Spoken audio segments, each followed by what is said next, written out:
واحد بيحكي تجربته في معالجة حالات المس والسحر. بيقول: ليا واحد صاحبي شيخ اسمه الشيخ عادل، طلعت معاه كام جلسة. أي نعم، كنت بشوف حاجات تشيب الشعر، بس حبيت الموضوع، خصوصا إن حسيت إنها مغامرات وأنا بطبعي بحب أغامر. المهم الكام جلسة دول اتعلمت منهم شوية حاجات وجمدوا قلبي حبتين، وافتكرت إن كده بقيت معالج. وبالفعل أعلنت قدام بعض الناس إن بقيت بعالج. مفيش أسبوع وواحد صاحبي اتصل بيا في نص الليل وقال لي: الحقني يا فادي.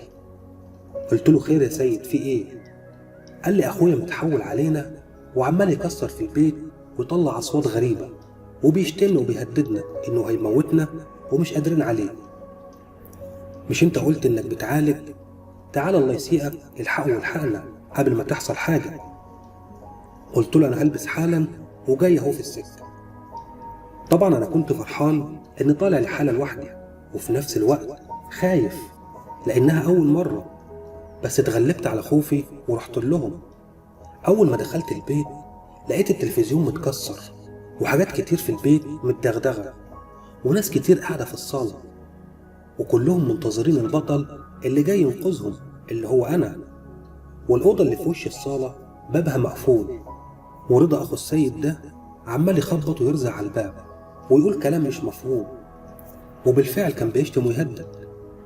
طبعا أنا دخلت بكل ثقة وقلت لهم: ما تقلقوش، خير بإذن الله، أنا بس عايز حد يفهمني في إيه.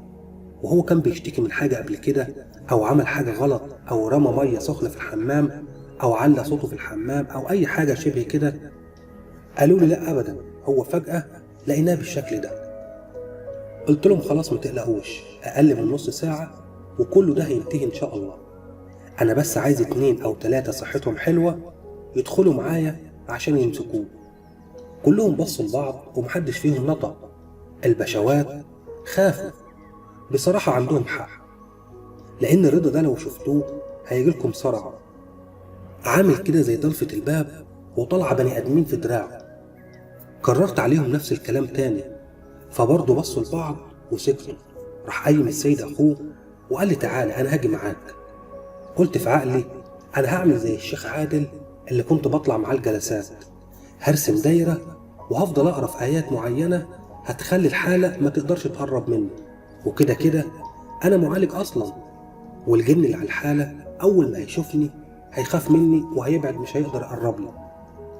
المهم رحت باصص للناس بصة استهزاء بيهم، وإنه إيه يعني ولا يفرق معايا، وإني مستعد أدخل لوحدي، خصوصا إن في ناس كتير، وده في حد ذاته هيبقى أحلى دعاية ليا بعد كده.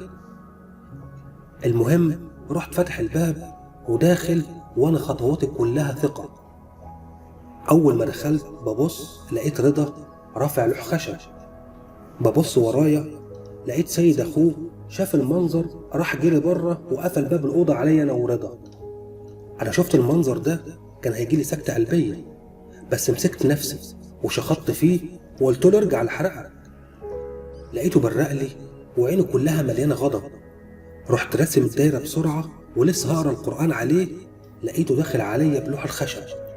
في لحظة نسيت كل القرآن اللي أنا حافظه، وفضلت أقول له: ارجع لحرقك، ارجع لحرقك. رد عليا وقال لي: تحرق مين يا ابن التيت؟ ونزل ضرب فيا لغاية ما كسر لوح الخشب ده عليا. فضلت أصرخ وأزعق بأعلى صوتي واستغيث باللي بره، وارجع أقول له: ارجع لحرقك، وإن حد من بره يلحقني، لكن لا حياة لمن تنادي. وفضل يضرب فيا بإيده ورجله، وإني أقاومه ولا أشتمه حتى مفيش، لحد ما فقدت الوعي تماما. وفتحت عيني لقيت نفسي في المستشفى. لقيت ايدي الاتنين ورجلي الشمال متجبسين وكدمات في جميع انحاء جسمي.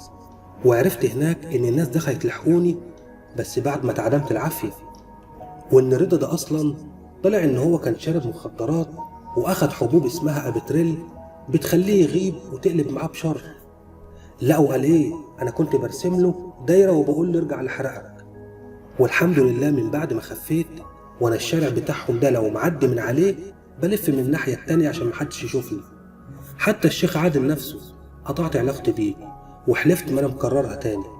المغامرات قال: دمتم بابتسامة حلوة ودمتم بخير.